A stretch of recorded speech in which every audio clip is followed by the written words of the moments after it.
Breaking news tonight, cases surged, the death toll rising toward 5,000. 2020 was a year of momentous change for federal employees.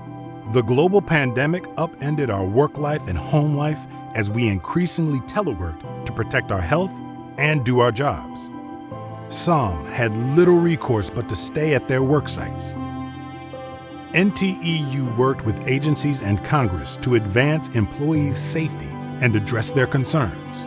The election cliffhanger as we come on the air. We also geared up for the 2020 elections, knowing they would have far-reaching effects on our rights and benefits.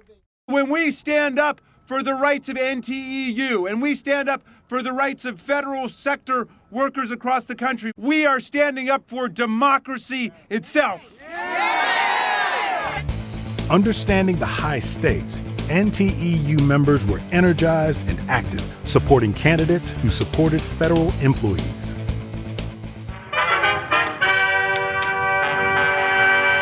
Elections have consequences.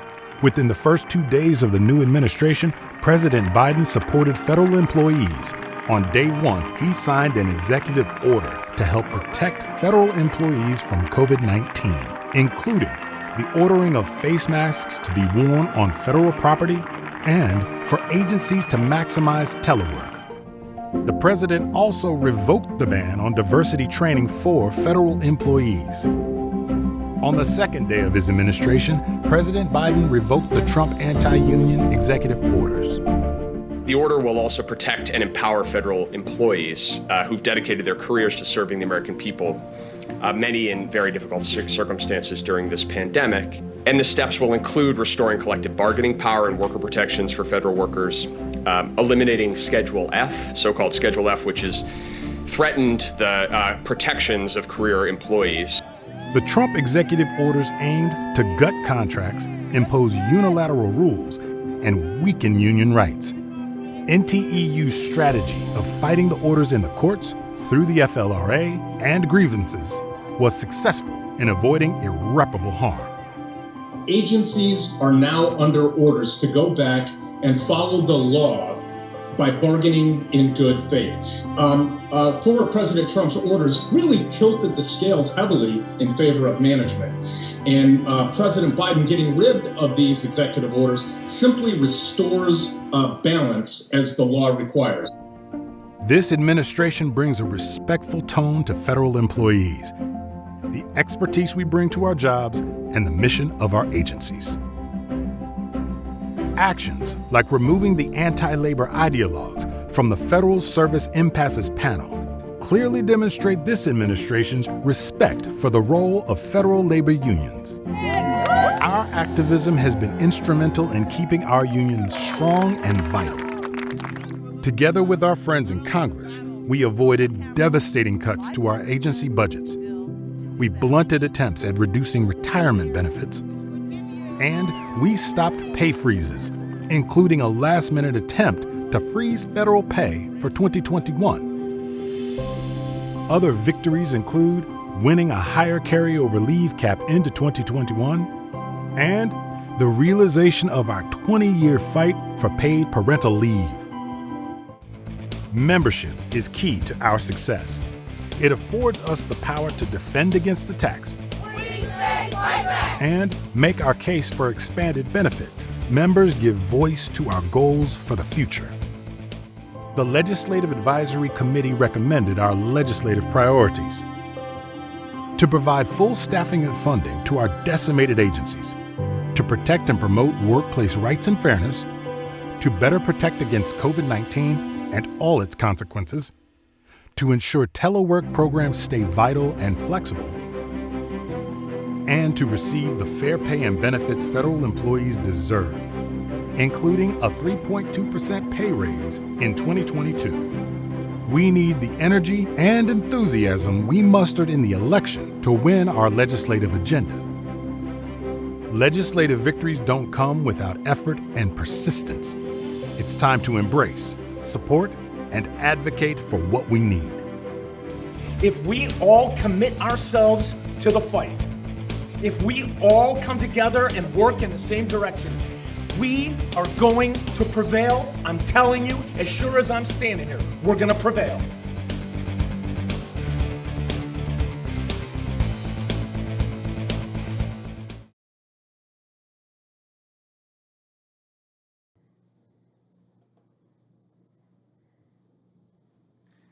Well, good morning, everybody, and welcome to Silver Spring, Maryland.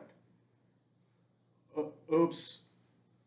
Okay, so nice try, right? Not really Silver Spring, but I do want to welcome everybody from wherever you happen to be joining us from. But I will tell you this, that look, I confess that it feels pretty darn good to be here. Finally getting training underway. You know, like many of you, I truly missed not having spring training last year. The absence of our training conferences really drove home for me anyway, just how essential they are for our union and look, for each of us as well. So like many of you, I can't wait for the day when we can all be together face to face once again. But for now, this is the best way to connect and to keep everybody safe. Now, as I've said from the beginning, the health and the safety of our leaders, our members, and our staff absolutely must be our top priority. You know, it's been a while since we've gotten together at a training conference, so we definitely have a lot to cover. And, you know, I want to start off my remarks by telling each of you how proud and thankful I am for the leadership of this union across this country. You know, I recognize how hard recent events have been on all of you. A hostile administration, critical and long overdue efforts in moving toward racial and social justice, on top of a global pandemic, and preceded by a government shutdown. Now, we have all faced a great many challenges and obstacles the past few years. But I want to point something out to everybody. We did it with incredible strength and unity. We stood up for our members, and we have fought for them. We worked to keep them as safe from COVID-19, as well as the attacks on their rights, contracts, and our ability to fight for them. So we're turning the page on both of these crises, and make no mistake. The previous administration's efforts to cut us off at the knees was indeed a crisis for us and for our members. You know, look, when you just think about the rhetoric alone, deep state, the swamp, hey, that was bad enough, right? But unfortunately, it didn't stop there. There was much, much more to come, and it was dangerous for federal employees. It was threatening to our union, and frankly, it was really bad for our country. The 2018 executive orders posed a grave threat. Any one of them was a problem, but taken together, they had the potential to undermine absolutely everything that NTEU has worked toward for decades. So I hope you've heard, I'm sure you've heard me talk about these orders many times in the past. And look, I was really direct about this, about the potential that they had to do real and long-lasting damage to our members and to your ability to represent them in the workplace.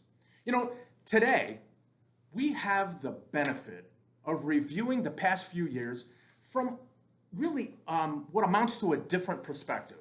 The landscape, fortunately, has started to shift. The 2018 executive orders are finally behind us. And let me point out, NTEU is still here.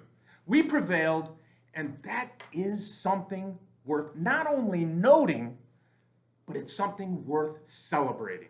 So I want to underscore, I want to highlight, bold, italicize, whatever you want to say, what I'm about to tell you. We got to this moment because this union stood together. We drew on the knowledge and the collective wisdom of each of you.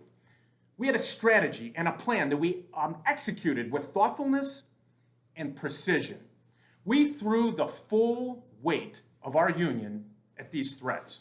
And I think we all know that we are a formidable force when we all work together. Because it's when we do work together that we cannot and we will not be stopped.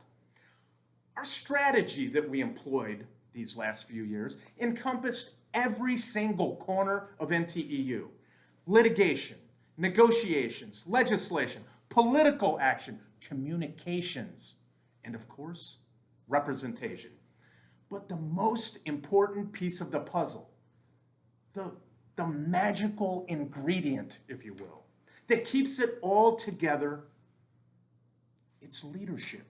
The leadership that you displayed every single day for our members.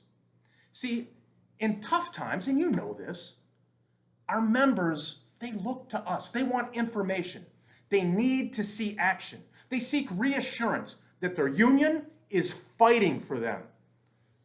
And you gave them all of that and so much more. See, our best shot at getting rid of the executive orders that we've faced over the last several years, ejecting an ideologically driven FSIP, putting an end to pay freezes, a tax on benefits, cuts to agency budgets, was a change at the White House. And we all worked really, really hard during the election, and we made our voices heard at the ballot box. We supported candidates who actually care about good government, who believe in the civil service, and who are committed to federal employees. And those efforts paid off with numerous victories from the White House on down. In fact, 85% of NTEU endorsed candidates won their elections. And folks, that is huge. And once again, we had a plan. We had a strategy for the new administration. We developed a comprehensive transition document that included a series of actions that President Biden, in our view, had to take to start undoing the damage of the past few years. Not only did he act on our agenda, but he acted right away. He signed an executive order on federal employees' health and safety. He rescinded the ban on diversity training at federal agencies. He did away with the so-called Schedule F. And he tossed out the May 2018 executive orders, and he made it clear that he supports unions in the federal government and that agencies better get on board and bargain in good faith. He kept his promises to us, and he opened the door for progress. But now it's up to each of us to walk through that door with purpose and to seize the opportunities that we have. I can tell you that there is absolutely a new level of communication with administration officials. Hey, I've had conversations, virtual meetings, and joined in town halls even with cabinet level leaders, such as Treasury Secretary Janet Yellen, the Secretary of Agriculture, Tom Vilsack, and DHS Secretary Ali Mayorkas, among others, in ways that I've not personally seen in the past. Certainly not in the recent past. These department secretaries, they want to hear about your challenges, and they want to help. So you can bet that I and NTEU will take full advantage of our access to push for solving workplace problems and implementing ideas and processes that will improve your life on the job and that of our members. In fact, as you may already suspect, I'm already on it.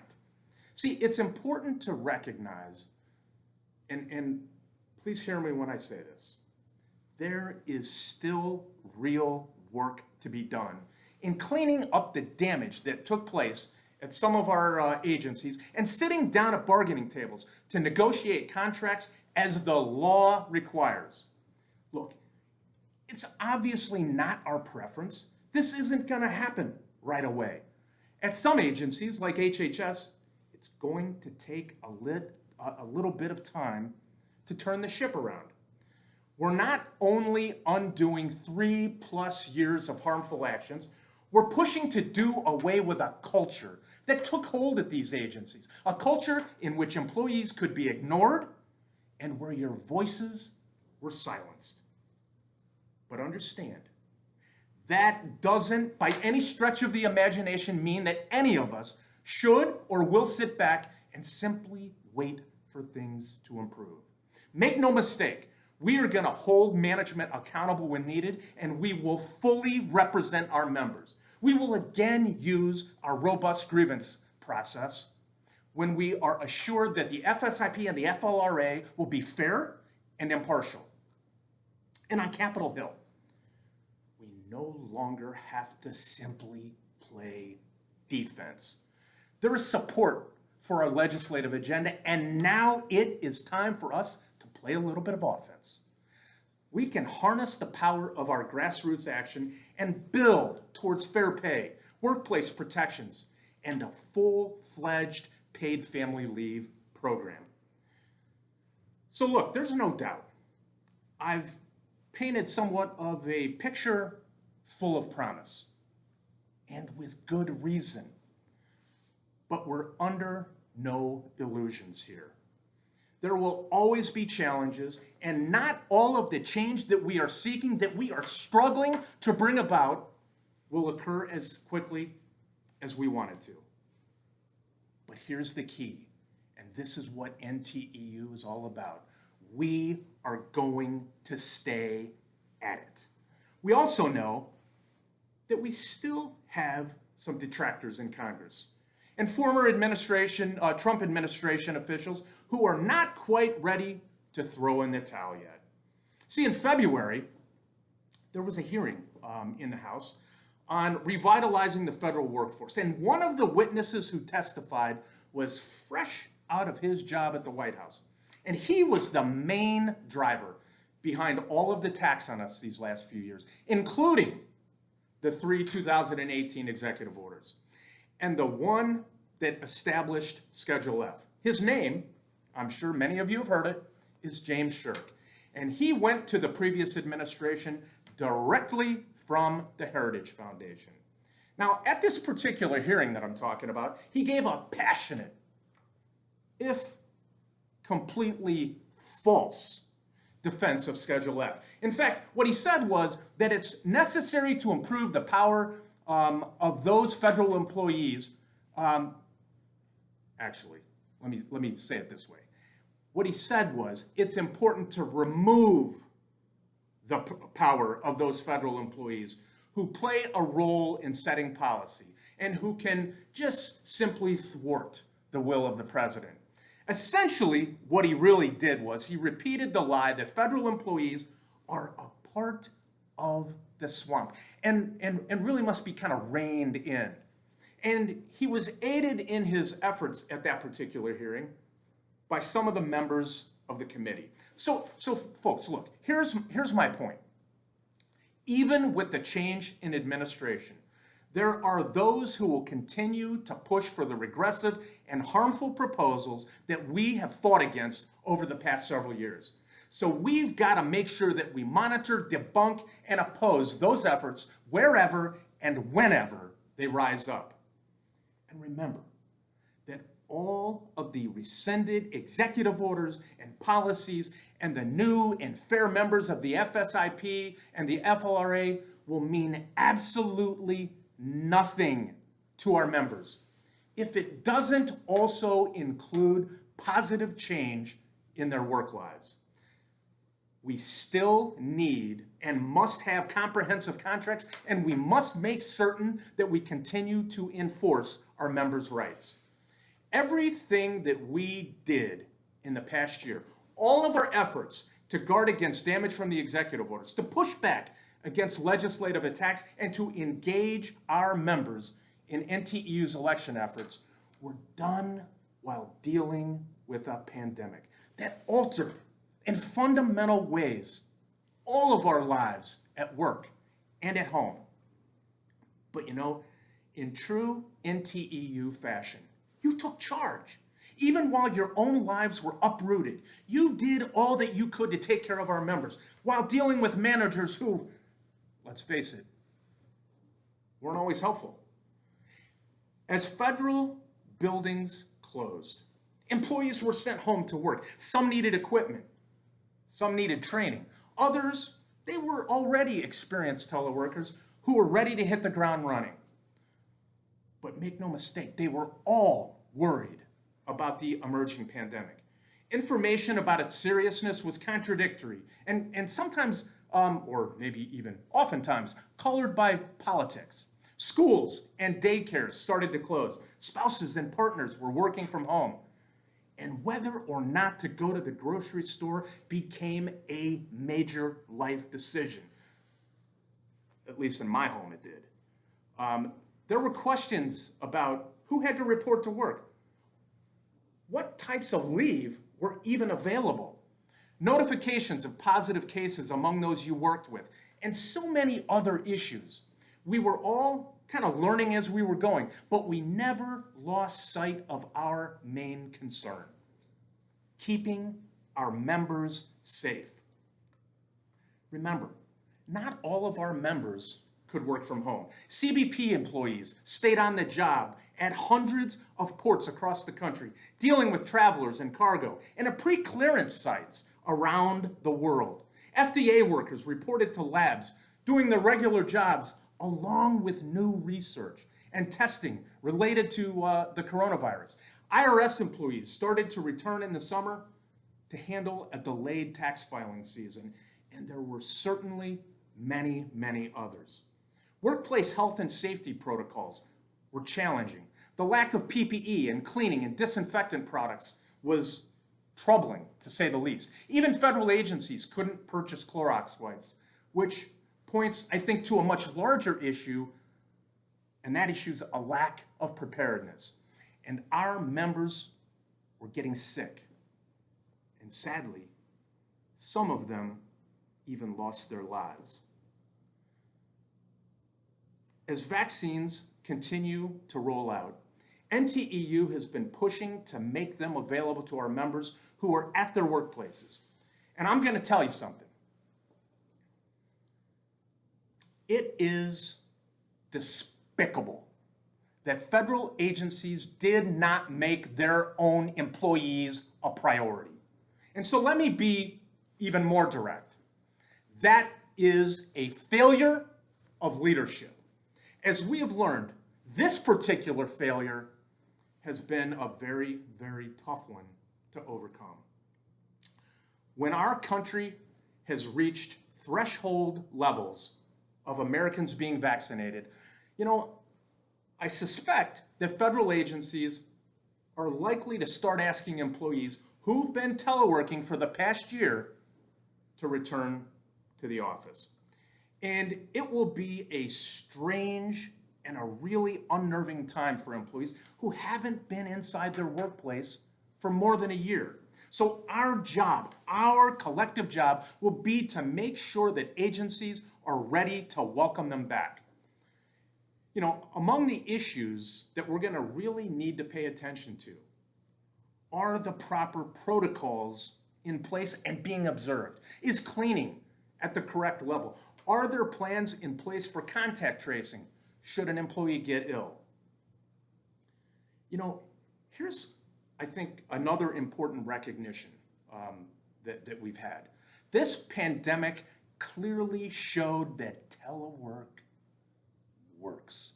Expanding telework is one of our legislative priorities, but we're also going to be working at the agency level as well. If there are employees who want to telework and can do their jobs from another location, then we want to make certain that they have that option. In many ways, the federal workplace has been altered, and that poses so many new challenges for us as union leaders. In those chapters where employees have traditionally been in the office but are now teleworking, we've got to find new and creative ways to engage them.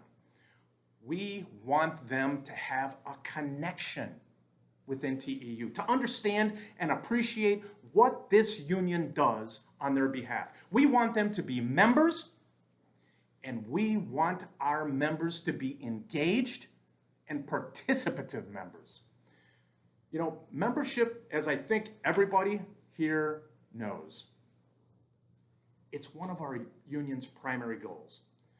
Federal employees have faced an unbelievable amount of hardships in recent years. But I will tell you, as bad as it was, it would have been so much worse without NTEU there every step of the way. Every non-member should be told about how we fought against the executive orders, how we battled in Congress, and how we stood up for them. But let's be really, really clear about something. It cannot be all about the past, all about what we did. That's important. But we now have the opportunity to move forward. We can build support for a fair pay raise. We can expand telework programs. We can push for paid family leave. We can negotiate solid contracts. And there's so much more that we can and will be working on.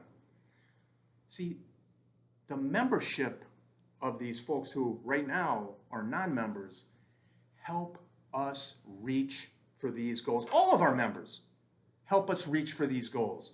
Their membership is important for their future, and it's important for our collective future. So I want to give everybody a number, and that number is 60,000.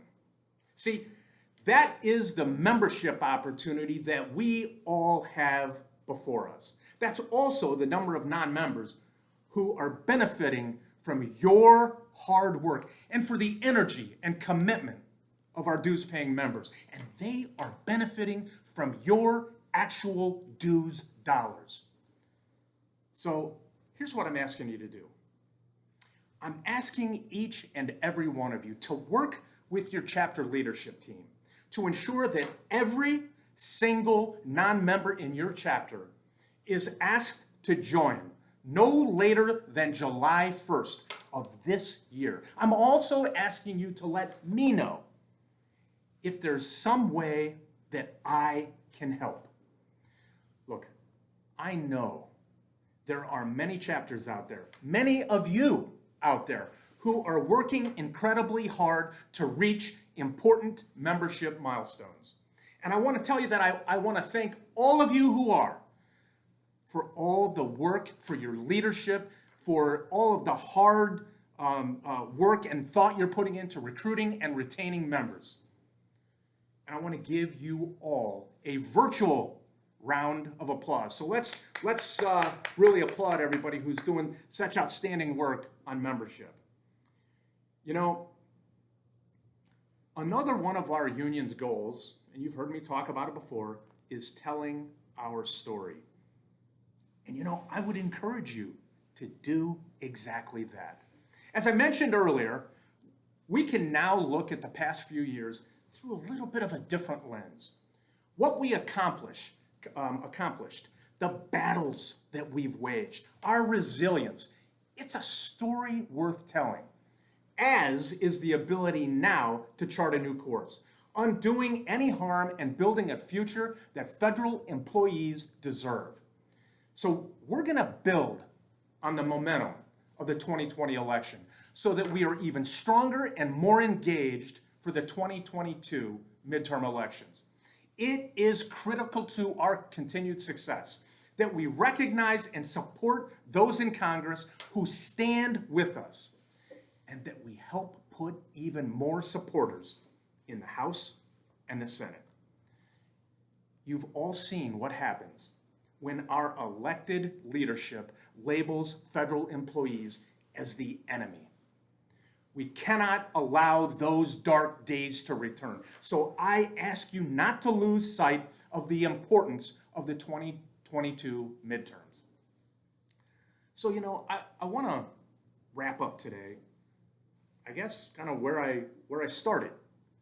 I want to thank you for everything that you have done as leaders in our union, for stepping up and for sticking it out. The compassion, the effort, and the dedication that you displayed enables NTEU to reach the very point where we are. See, our members counted on you. They looked to you for hope.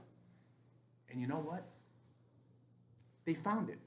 And as is always the case, you delivered. See, it was in the fight, the willingness to stand up and call out the bad actions and the bad actors. So here's what I want you to do. I want you to take a moment, if not right now, at some point today when you're kind of off by yourself and you have an opportunity to reflect a bit, take a moment and seriously think about all that we have done together, all that you've worked on, and be proud of what it is that we as a union have accomplished. Because I'll tell you something, I know I am. I want to thank everybody again. Let's have a few really terrific days of virtual training. And before I sign off, I do want to say a quick word about the staff. I want to recognize the considerable work that the staff has done to put together all of the materials for this virtual training and all the work that they've done preparing for this. This is so outside the norm of what it is that we normally do in delivering training, right? I mean, many of you, most of you have been to training before. So this is a departure from that. But everybody on the staff came together and did a really great job. So we're going to do the very best we can this week to deliver you a quality training. So hang in there with us. Thank you very much again for all that you do, and have a good couple of days of virtual training. Thanks, everybody. Stay strong and please stay well.